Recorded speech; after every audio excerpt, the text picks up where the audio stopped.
everyone, Randy Brown here, back to share with you some news on an exciting project that we just released a trailer for. One that you may have watched and had questions as to what the heck I'm doing. That sign says Mantis Boxing and BJJ. Why am I doing videos on Tai Chi? I'll tell you more about my background with Tai Chi in another video, but for now, just know that I've been doing Tai Chi since 2003, and I've been teaching it since 2003 in some small ways. Back then, I had been training Chinese martial arts for about 4 years, and I was just starting to move from my regular job to teaching full-time and trying to make a go at it. Shortly thereafter, I opened my gym with a friend of mine. But in 2003, a friend of mine had a Tai Chi class and she was going away on vacation and needed coverage. So she asked me to fill in as a substitute teacher.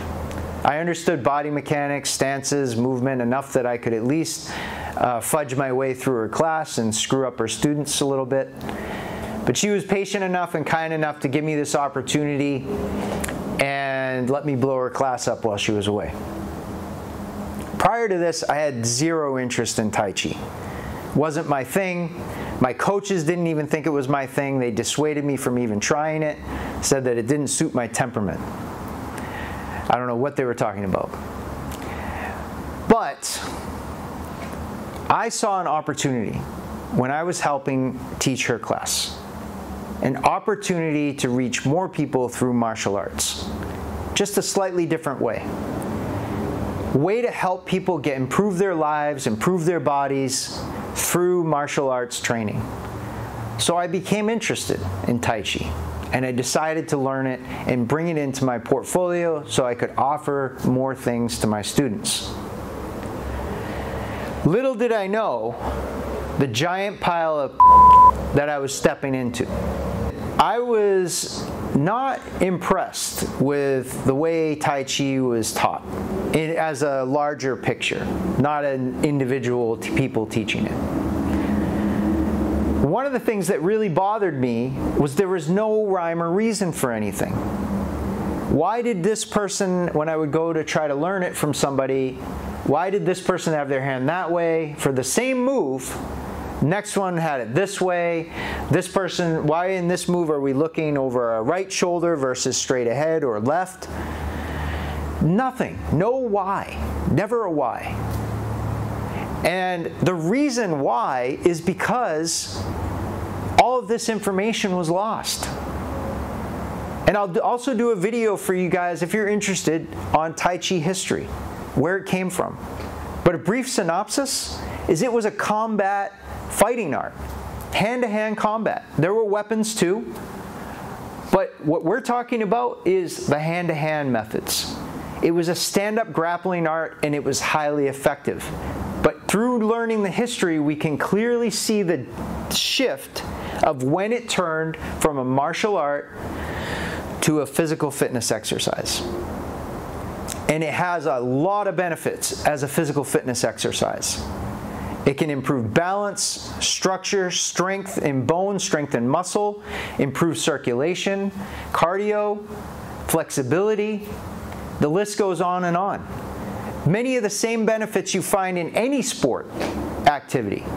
The difference is it's accessible to people who can't do high impact exercise. And if you do Tai Chi and you don't have any interest in martial arts or being able to do the combat aspect, that's fine. There's no problem with that. Keep doing what you're doing. The reason that the combat applications are important, even if we don't do martial arts, is it gives us a framework to work within. And this is one of my larger problems with Tai Chi. If it's taught as a physical fitness exercise, then I should have, as a coach, I should have clearly defined objectives. I am going to show you this exercise, and it is going to give you X, Y, and Z benefits. Or, these are the goals of this exercise: to improve your balance, your flexibility, your strength.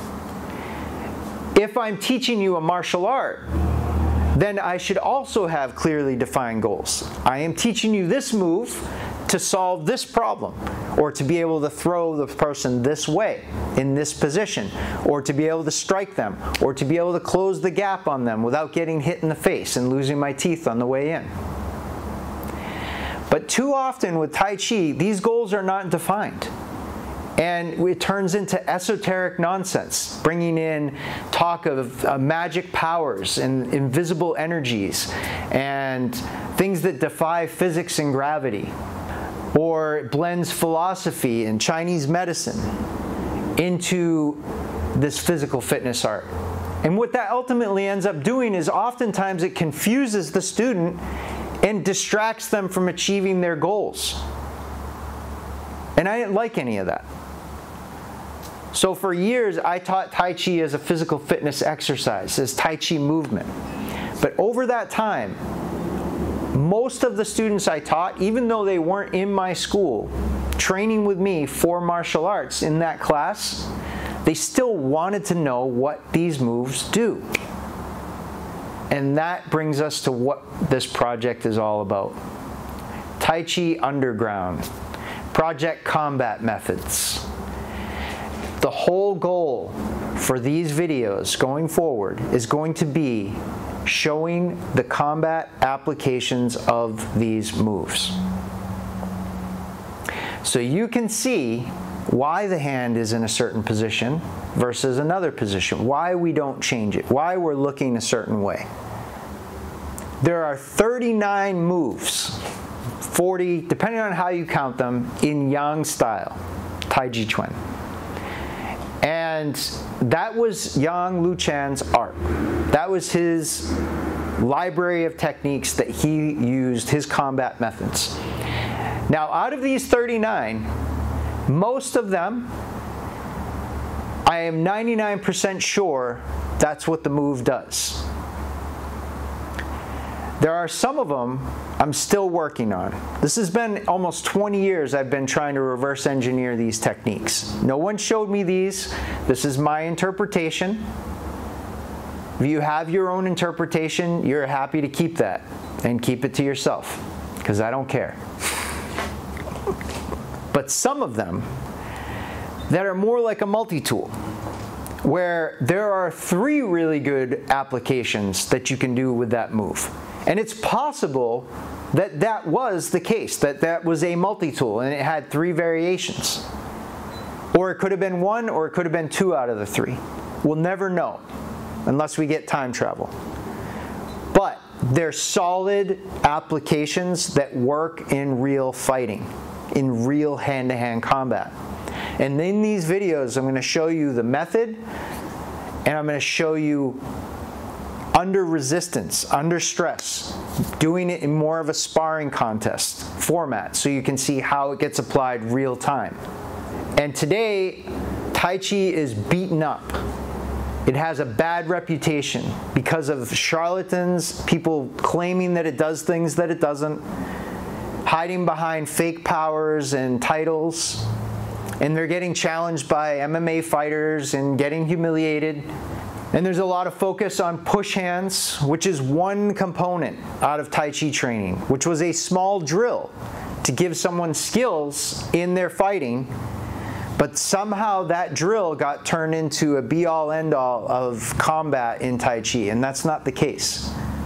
Does it have some validity? Absolutely. It's great for balance and rooting and base when you're grappling. It's great for teaching timing and playing with an opponent to get them to go in a direction you need them to go when they don't want to.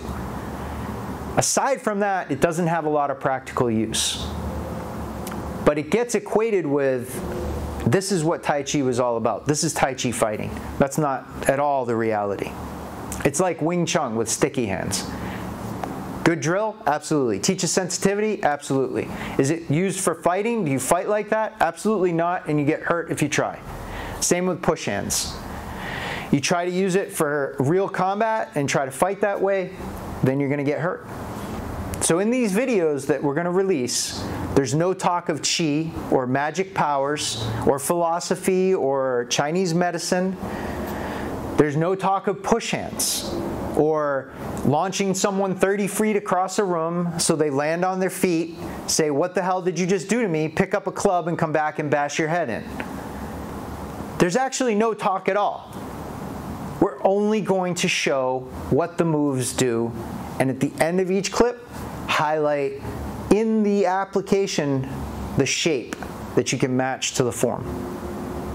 I'm excited to share these things with you. I've worked hard over the years to figure these things out. It's my interpretation, as I said, and I hope that these videos help the community at large be able to learn Tai Chi better.